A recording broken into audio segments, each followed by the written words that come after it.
નમસ્કાર મિત્રો, શું આપની પાસે આપની જન્મ તારીખ, સમય બંને સાચા નથી અને આપ કોઈ રત્ન ધારણ કરવા માંગો છો તો આપની નામ રાશિ મુજબ આપ કયા ગ્રહનું રત્ન ધારણ કરી શકો છો?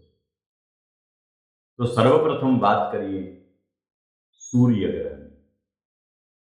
જો આપની નામ રાશિ સિંહ રાશિ હોય, જેમના અક્ષર મ અને ટ હોય, તો આપ સૂર્ય ગ્રહનું રત્ન છે એને ધારણ કરી શકો છો.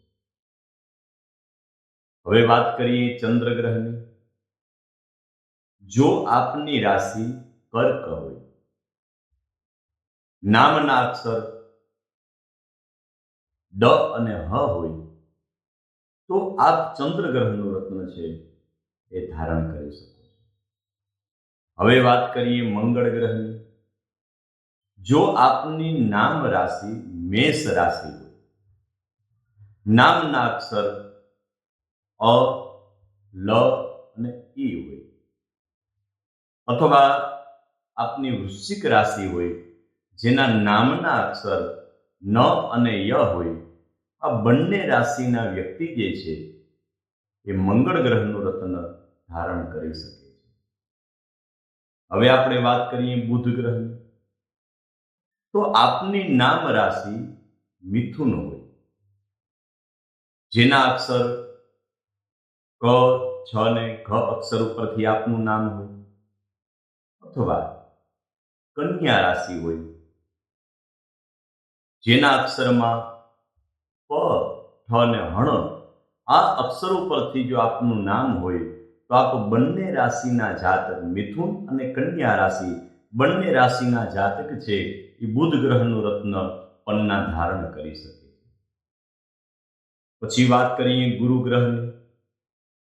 જે વ્યક્તિની નામ રાશિ ધન હોય, નામના અક્ષર ભ, ધ, પ અને ઢ હોય, અથવા જે વ્યક્તિની રાશિ મીન હોય, જેના નામના અક્ષર દ, જ, ચ અને થ હોય, ધન રાશિનો જાતક અને મીન રાશિનો જાતક છે એ ગુરુ ગ્રહનું રત્ન છે એને ધારણ કરી શકે છે.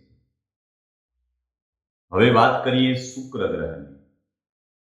જે વ્યક્તિની નામ રાશિ વૃષભ હોય, જેમના અક્ષર બ, વ અને ઉ, અથવા તુલા રાશિ હોય, જેના નામના અક્ષર ર અને ત હોય, વૃષભ રાશિ અને તુલા રાશિ બંને રાશિનો વ્યક્તિ છે એ શુક્ર ગ્રહનું રત્ન છે એમને ધારણ કરી શકે છે.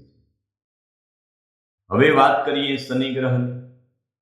જે વ્યક્તિની નામ રાશિ મકર હોય, જેના નામના અક્ષર ખ, જ ને ક્ષ હોય, અથવા જેમની નામ રાશિ કુંભ હોય, જેના નામના અક્ષર ગ, શ અને સ હોય, મકર રાશિ અને કુંભ રાશિ બંને રાશિનો વ્યક્તિ જે છે એ શનિ ગ્રહનું રત્ન છે એને ધારણ કરી શકે છે.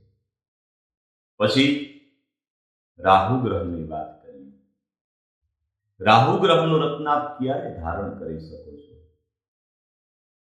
વડીલો પાર્જિત કોઈ સંપત્તિ હોય, એમનો કોઈ વિખવાદ ચાલતો હોય, એમાં કોઈ વાંધા તકરાર હોય, આ સમયે વ્યક્તિ છે એ રાહુ ગ્રહનું રત્ન છે એને ધારણ કરી શકે છે. ત્યારબાદ કેતુ ગ્રહની વાત કરીએ. તો જે વ્યક્તિને વારંવાર પેટને લગતી કોઈના કોઈ સમસ્યા રહેતી હોય, ગેસ, એસિડિટી, પેટના કોઈ રોગો થતા હોય, કોઈ પણ સ્ત્રી છે એમને પેટના રોગના કારણે સંતાન સુખમાં જો વિઘ્ન આવતું હોય, મેડિકલ સાયન્સ એમ કહેતું હોય કે પેટમાં તકલીફ છે એના હિસાબે સંતાન સુખ પ્રાપ્ત થતું નથી, તો આવા કોઈ સ્ત્રી હોય, જ્યારે કેતુ ગ્રહનું રત્ન છે એને ધારણ કરે તો સંતાન સુખની પ્રાપ્તિ થાય છે. વિશેષ માહિતીમાં કોઈ પણ ગ્રહનું રત્ન હોય જ્યાં સુધી આ રત્નની પૂજા કરવામાં ના આવે, એમના મંત્ર જપ કરવામાં ના આવે, દશાંશ હોમ ન કરીએ, ત્યાં સુધી આ ગ્રહ જે છે એ પૂર્ણ ફળ આપતું નથી. માટે કોઈ પણ ગ્રહનું રત્ન આપ ધારણ કરો, પૂજા વિધિ કરી, મંત્ર જપ કરી, કાં તો જાતે કરવા, જાતે ન કરી શકીએ તો કોઈ પણ બ્રાહ્મણ પાસે મંત્ર જપ કરાવી પછી આ રત્નને ધારણ કરો. 9 ગ્રહોના જે રત્ન છે એ રત્નની સાચી માહિતી માટે તેમજ 9 ગ્રહોના રત્ન દરેક બજેટમાં મેળવવા માટે થઈ આપ અમારો સંપર્ક કરી શકો છો. સ્ક્રીન પર અમારા શ્રદ્ધાદી જ્યોતિષ કાર્યાલય તેમજ અમારા મોબાઈલ નંબર, સંપર્ક નંબર આપેલ છે. એના માધ્યમથી આપ 9 ગ્રહ રત્નની માહિતી મેળવી શકો છો.